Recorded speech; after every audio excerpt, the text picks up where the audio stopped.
Here's Sean Sandoval, outside Badlang Bayan. Shot lock at 8. Bayan for 3. So now Santa Rosa with the ball. Could be the opening that they need here. And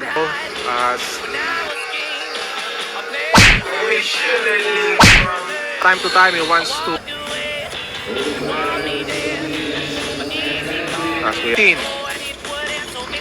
And a steal here, Badlang Bayan. Lead of Pangasinan down to 10 thanks to their defense. And the offense as well. Shots falling now for Santa Rosa to this ball game.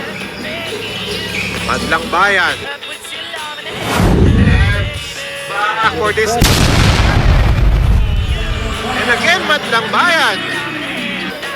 Badlang Bayan is everywhere. As you take a look at this step back 3 over as well.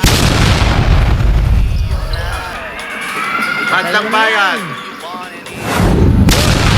It's good.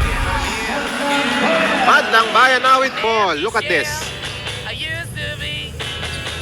Strip from behind.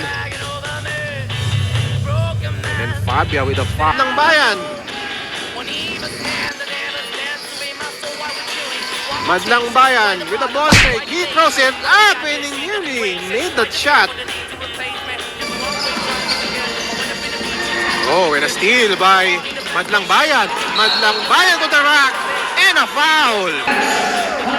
And Badlang Bayan again making the plays.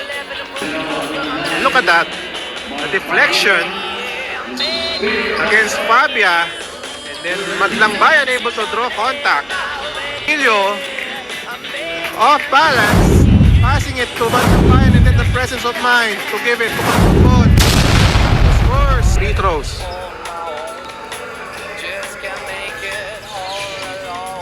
Badlang Bayan drains the first.